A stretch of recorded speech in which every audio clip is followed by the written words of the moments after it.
প্রবল বর্ষণে উজানে পাহাড়ি ঢল তলিয়ে গেছে সিলেট সুনামগঞ্জ, বন্ধ সিলেটের সব পর্যটন কেন্দ্র। এদের মৌসুমে শত কোটি টাকার ক্ষতির দাবি করেছেন ব্যবসায়ীরা। এই মুহূর্তে সিলেটের শাহজালাল উপশহর এলাকায় আছেন সহকর্মী ইকরামুল কবির, সরাসরি যাচ্ছে তার কাছে। দুর্যোগের এক চরম পরিস্থিতি এই মুহূর্তে বিরাজ করছে সিলেটের মধ্যে। আমি যেই জায়গায় দাঁড়িয়ে আছি ও শাহজালাল উপশহর, সিলেট বিভাগের সবচাইতে অভিজাত এলাকা, জাতীয় গৃহায়ণ কর্তৃপক্ষের এই আবাসিক এলাকাটি।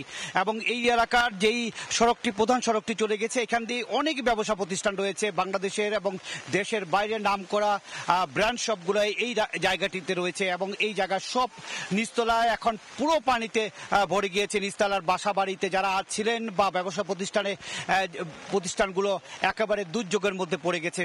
বিরাট অঙ্কের ক্ষতি হয়েছে। তার চেয়ে বড় একটি ক্ষতি হয়েছে সিলেটে পর্যটন খাতে। এখন চলছে পর্যটন মৌসুম। আমরা সবাই জানি যে ঈদের সময়, ঈদের দিন থেকে ঈদের পরে প্রায় এক সপ্তাহ সিলেটের পর্যটন কেন্দ্রগুলোতে পর্যটকের ভারে একেবারে মুখরিত থাকে। কিন্তু এই মুহূর্তে পর্যটন কেন্দ্রগুলো বন্ধ করে দেওয়া হয়েছে। সিলেট, সুনামগঞ্জ, মৌলভীবাজার সহ সিলেট বিভাগের পর্যটন কেন্দ্রগুলো জনমানব শূন্য। প্রশাসনের পক্ষ থেকে পর্যটন কেন্দ্রগুলো বন্ধ করে দেওয়ার ফলে হোটেল, মোটেল, রিসোর্ট এবং পরিবহন খাতে বিরাট অঙ্কের ক্ষতি হয়েছে। এই খাতে প্রায় 100 কোটি টাকার মতো এ পর্যন্ত ক্ষতির অঙ্ক আমাকে বলেছেন সংশ্লিষ্টরা। তবে এই ক্ষতির পরিমাণ আরো বাড়বে, কেননা এই পানি নামতে নামতে আরো বেশ কিছুদিন সময় লেগে যাবে। আবহাওয়া অফিস তাই বলছে। এই মুহূর্তে সুরমা, কুশিয়ারা, সারিগাং 6টি পয়েন্টে বিপদসীমার উপর দিয়ে প্রবাহিত হচ্ছে। সুনামগঞ্জেও সুরমা নদী অনেকটাই উপর দিয়ে প্রবাহিত হচ্ছে, যার কারণে সুনামগঞ্জের প্রায় প্রত্যেকটি উপজেলা, সিলেটের 13টি উপজেলায় এখন বন্যা কবলিত হয়ে পড়েছে। সবচাইতে ক্ষতিগ্রস্ত বন্যা কবলিত এলাকা গোয়াইনঘাট, কোম্পানিগঞ্জ, জৈন্তাপুর, কানাইঘাট, জকিগঞ্জ।